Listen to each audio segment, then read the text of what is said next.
है India news Madhya Pradesh Chhattisgarh. Hindustan के दिल की सुनो।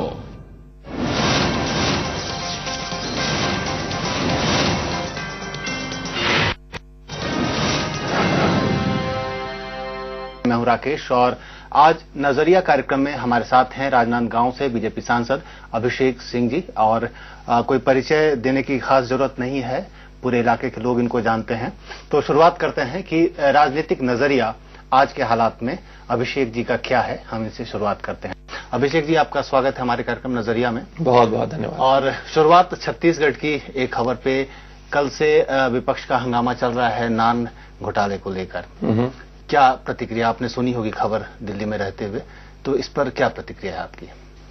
मुझे लगता है कि राज्य सरकार इस मामले में काफी तर्कसंगत रुख अपना रही है और राज्य हित में जो भी बेहतर होगा उसे करने में छत्तीसगढ़ की राज्य सरकार निश्चित रूप से कभी पीछे नहीं हटेगी। इस बात का हमें पूरा भरोसा है।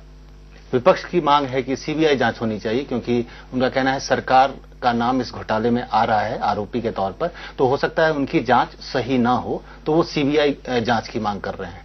इस मामले में जो भी तथ्य है उसकी वास्तविक जानकारी तो राज्य सरकार के पास ही है। तो मुझे ये लगता है कि इस मामले में जो सबसे बेहतर निर्णय हो सकता है वो निर्णय छत्तीसगढ़ में होगा। इस बात का न सिर्फ मुझे बल्कि पूरे छत्तीसगढ़ के लोगों को पूरा भरोसा है। विपक्ष चुनाव के बाद से अक्सर ये कहती है कि हम जनता तक सरकार की नाकामियों को पहुंचा नहीं पाए, और शायद यही वजह थी लोकसभा में भी उनकी हार हुई और विधानसभा में तो हुई ही, तीसरी बार बीजेपी की सरकार बनी रमन सिंह जी की। तो क्या लगता है, क्या सत्ता में इतनी नाकामियां थी कि विपक्ष उसे अगर जनता तक पहुंचाती तो कुछ नुकसान हो सकता था? देखिए, हर चुनाव और चुनाव का परिणाम मुझे लगता है कि जनादेश होता है और उस जनादेश का सम्मान हम सबको करना चाहिए। यदि छत्तीसगढ़ राज्य में लगातार 3 बार कांग्रेस की पार्टी हार रही है तो उसे स्वयं में आत्ममंथन करना चाहिए कि छत्तीसगढ़ की जनता की नब्ज और छत्तीसगढ़ की जनता की हकीकतों से शायद कांग्रेस पार्टी दूर होती जा रही है। जहां तक लोकसभा की बात है तो पूरे देश में कांग्रेस का जो परिणाम रहा है वो हम सबके सामने है। उसके बारे में ज्यादा कुछ ना कहते हुए ये कहूंगा कि हर चुनाव का परिणाम हम सबको कुछ ना कुछ सिखाता है। मैं उम्मीद करता हूं कि आने वाले समय में एक स्वस्थ लोकतंत्र के लिए हर एक पार्टी अपने आप को बेहतर करेगी और मैं उनको शुभकामनाएं देता हूं। लेकिन विधानसभा चुनाव में जब रिजल्ट सामने आया तो जो चुनाव विश्लेषक है उनका कहना था कि ये बीजेपी की जीत कम, ये कांग्रेस की आपसी खींचतान का नतीजा है कि बीजेपी को इतनी बढ़त तीसरी बार मिल गई। अगर कांग्रेस एकजुट होती तो शायद नतीजा कुछ और होता। मैं मानता हूं कि छत्तीसगढ़ में जो विधानसभा का परिणाम आया था उसका अंतर काफी नजदीक था, लेकिन वो एक जनादेश है और जनादेश का सम्मान करते हुए छत्तीसगढ़ की जनता ने भारतीय जनता पार्टी को लगातार तीसरी बार सरकार बनाने का मौका दिया है, छत्तीसगढ़ की जनता की सेवा करने का मौका दिया है। मैं उसे स्वागत योग्य मानता हूं। विधानसभा चुनाव की बात हमने कर ली, लोकसभा चुनाव की बात कर ली और लगे हाथ हम चाहेंगे कि नगर निगम चुनाव की भी बात कर लें। इस बार रिजल्ट उतना अच्छा नहीं आया। मध्य प्रदेश में कांग्रेस की बढ़त उतनी नहीं थी नगर निगम और निकाय चुनाव में जितनी छत्तीसगढ़ में देखने को मिली। छत्तीसगढ़ में पहले तो हमको यह समझना होगा कि हर चुनाव अपने आप में विशेष होता है। हर चुनाव के मुद्दे अपने आप में अलग होते हैं। ना हम लोकसभा चुनाव को विधानसभा से कंपेयर कर सकते हैं, ना हम विधानसभा चुनाव को जो स्थानीय चुनाव होते हैं उनसे उनकी तुलना कर सकते हैं। जहां तक मैं नगर निगम चुनाव की बात करूं तो काफी स्थानीय मुद्दे इसमें आ जाते हैं। तो इसके लिए जो नगर निगम का चुनाव है या जो स्थानीय चुनाव होते हैं उसको हम कैसा देखना चाह रहे हैं ये उसके ऊपर निर्भर होगा।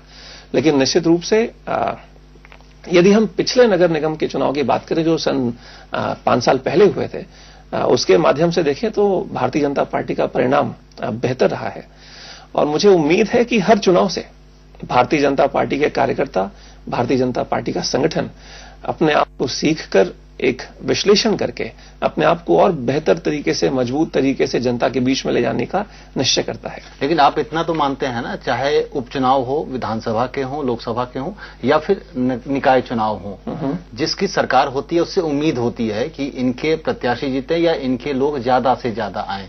तो अगर वैसे में भले ही मुद्दे छोटे होते हैं निकाय चुनाव में, लेकिन अगर उसमें थोड़ी सफलता उतनी नहीं लगती है जो उम्मीद होती है, तो ये माना जाता है, जो विपक्ष का कहना भी है, कि हम जीत ही रहे हैं, हमारी स्थिति मजबूत हो रही है। विधान निकाय चुनाव इसका उदाहरण है।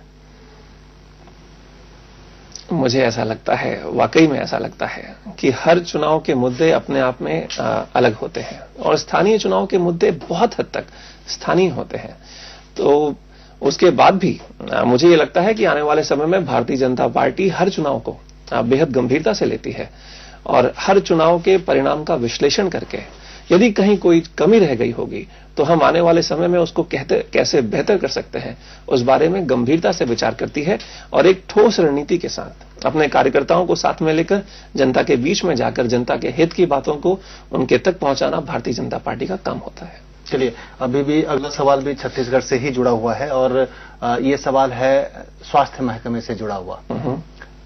इस बार जो 14 महिलाओं की मौत हुई, उसमें क्या लगता है स्वास्थ्य मंत्रालय की कितनी जिम्मेवारी बनती है? मैं उस ऑपरेशन की बात कर रहा हूं जिसकी अभी बहुत चर्चा थी, मैं उसकी बात कर रहा हूं। सबसे पहले तो मैं ये कहना चाहूंगा कि जो हुआ बेहद दुर्भाग्यजनक है और न सिर्फ मैं बल्कि छत्तीसगढ़ की पूरी 2.5 करोड़ जनता इस बात से सहमत है कि आने वाले समय में ऐसी स्थिति का निर्माण ना हो, उसके बारे में ठोस प्रयास करने चाहिए। और मुझे इस बात की उम्मीद है कि राज्य सरकार और मंत्री जी और पूरा स्वास्थ्य महकमा इस बात की चिंता करते हुए कई ऐसे सुधार आने वाले समय में लेकर आएगा जिससे इस तरह की घटनाओं की पुनरावृत्ति ना हो, बल्कि आने वाले समय में स्वास्थ्य के क्षेत्र में छत्तीसगढ़ का एक विशेष नाम हो। दूसरी चीज, इस घटना के बाद उस घटना से प्रभावित लोगों को राज्य सरकार ने बहुत ही कम समय में स्वास्थ्य की सुविधाएं मुहैया कराई, उनके इलाज की पूरी व्यवस्था की और उनके इलाज के साथ साथ आने वाले 5 साल में यदि उनको और भी कुछ इलाज की व्यवस्था इस घटना से संबंधित लगती है तो उसका खर्चा उठाने का पूरा जिम्मा राज्य सरकार ने लिया है। इसके लिए मैं राज्य सरकार को धन्यवाद देना चाहता हूं। जो हुआ है दुर्भाग्यजनक है, हम सबकी उम्मीद है कि आने वाले समय में ऐसा ना हो।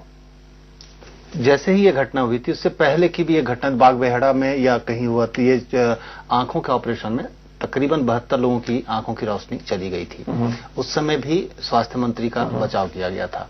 जब ये जो आप इस ऑपरेशन के बाद जब 14 महिलाओं की मौत हुई है, उसके बाद भी ये कहा गया सरकार की तरफ से, या मैं ये कहूं मुख्यमंत्री जी ने साफ तौर पर कहा कि स्वास्थ्य मंत्री ऑपरेशन नहीं करता है, इसलिए इनकी उतनी, जब 14 महिलाओं की मौत हुई है उसके बाद भी ये कहा गया सरकार की तरफ से, या मैं ये कहूं मुख्यमंत्री जी ने साफ तौर पर कहा कि स्वास्थ्य मंत्री ऑपरेशन नहीं करता है, इसलिए इनकी उतनी जिम्मेवारी नहीं बनती।